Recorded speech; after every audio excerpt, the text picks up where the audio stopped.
Yang menjadi masalah kan begini, saya ingin menceritakan ada satu hadis qudsi yang isinya menceritakan orang mencari Tuhan, ya, mencari mursyid, mencari guru, ya, bertapa di gunung, bertapa di hutan, naik gunung, turun gunung, masuk hutan, keluar hutan, cari kemana-mana sampai dia meninggal dunia. Di hadapan Tuhan dia dipersalahkan.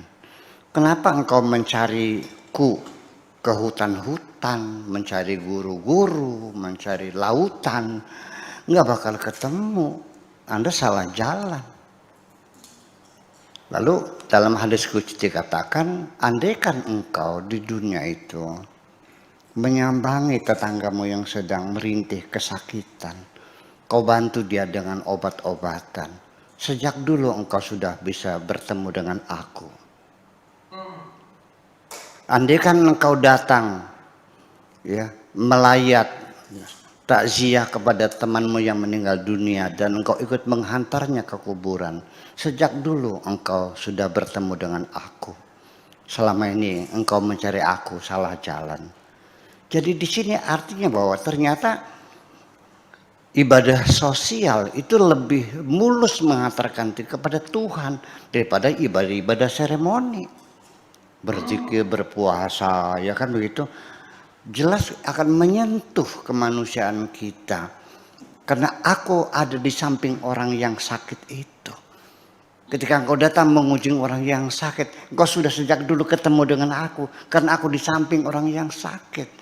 Ketika engkau menghantarkan orang yang mati, aku bersama dengan orang yang mati itu. Jadi artinya bahwa kebaikan-kebaikan yang kita lakukan di dunia kepada sesama itu lebih menjamin akan keberhasilan kita menemukan Tuhan kita. Nah, tetapi ternyata dalam sejarah peradaban Islam sendiri itu ternyata yang dibesar-besarkan itu seremoni, ibadah-ibadah seremonial yang dibesar-besarkan itu bukan ibadah sosialnya. Itu salah satunya. Kemudian ada yang menarik sekali. Tadi tidak salah dan betul 100% bahwa dengan kita introspeksi ke dalam diri kita sendiri, dari mana asal muasal kita, kemudian kita sedang apa, harus apa yang kita kerjakan, lalu kita mau kemana. Ini adalah 3 pertanyaan. Apabila seseorang bisa menjawab dengan benar, engkau dari mana dan sekarang engkau sedang apa dan engkau akan kemana, berarti engkau sudah mengenal Tuhanmu. Sama juga. Ya artinya bahwa kalau kita tahu dari mana, sedang apa, mau kemana bisa terjauh, berarti selesai, kamu sudah tahu. Ini kan yang terjadi kan ada orang lewat, mau kemana mas? Nggak tahu. Lu sedang apa? Nggak tahu. Lu mau kemana? Nggak tahu. Orang gila namanya. Nah lalu peristiwa sadar diri semacam itu saya ceritakan dalam satu peristiwa. Seseorang ketabrak mobil, dia pedagang warung kecil lah ya, mau belanja. Waktu itu belanjaannya itu biasanya 5.000 karena ada kenaikan harga-harga barang sehingga perlu belanja 10.000. Istrinya ngotot cukup 5.000, cukup tidak cukup 5.000, pokoknya kata suaminya 5.000 buat apa, paling cabai 1 dapatnya kan gitu. Dalam pertengkarannya itu akhirnya berebut uang 10.000 sampai sobek. Akhirnya istrinya ngalah, uang nih dikasihkan, ditambal dulu. Nah setelah itu dia mampir di warung dulu, beli rokok 1.000 dari 2 batang, yang satu diisap, yang satu diselipkan di telinganya, dibelokkan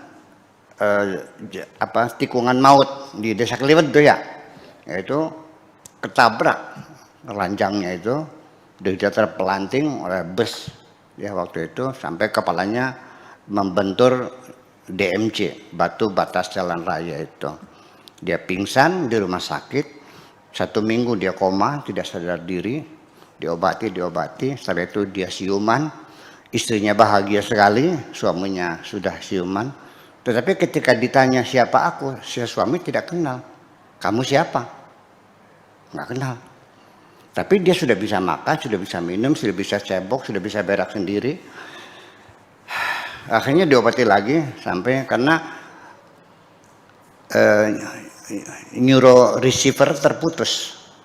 Neuro receiver terputus yang diusahakan di bedah salap lagi nyambung, akhirnya dia siuman kembali. Akhirnya dia mengaku bahwa, oh kamu istri saya.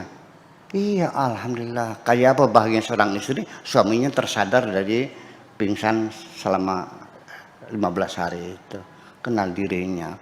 Tapi ketika ditanya ini di mana, nggak tahu. Dikasih ini rumah sakit. Apa sebab nggak dari sini? Dia ingat juga. Diceritakan belum ingat juga. Diobati lagi, disempurnakan lagi. Sampai akhirnya dia bisa bercerita bahwa dia itu ingat bertengkar, berebut uang, beli rokok, gudang Sriwedari. Setelah itu dia nggak ingat lagi. Dikasih tahu, nah kamu ketabrak mobil. Oh gitu, ya. Alhamdulillah. Berarti sudah sadar belum tuh? Sadar, istrinya sudah senang, alhamdulillah. Jadi diperiksa oleh dokter, kamu sudah sehat, bisa pulang.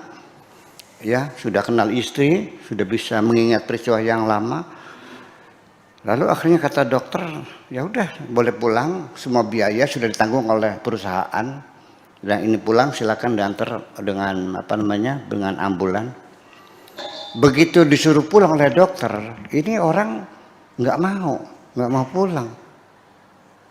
Mau di sini aja. Kenapa mau di sini aja? Enak di sini mah. Ranjangnya putih, spraynya putih, lantainya putih, pintunya putih, jendelanya putih, pelayannya putih semua. Enak di sini, nggak mau pulang. Sudah sadar belum? Belum sadar kan? Berarti orang kalau belum rindu ingin pulang, berarti belum sadar. Saya mau nanya, Anda rindu mau pulang nggak? Kalau begitu Anda belum sadar. Nah itulah, jadi kedalaman daripada kerinduan kita ingin pulang itu juga menjadi satu standar bahwa dia sudah tersadar diri. Hasil dari introspeksi yang sangat panjang tadi, di penghujungnya kita merindukan kapan pulang. Kalau kita masih betah di dalam dunia, tidak mau pulang, berarti kita masih belum sempurna kesadaran kita. Saya kira seperti itu. Jadi dari mana, sedang apa, dan ketika mau kemana, di ujungnya kita akan pulang kepada Tuhan kita. Itulah terima kasih. Jadi tidak ada beda dengan apa yang dikatakan oleh Ibu Sri Utami tadi. Terima kasih.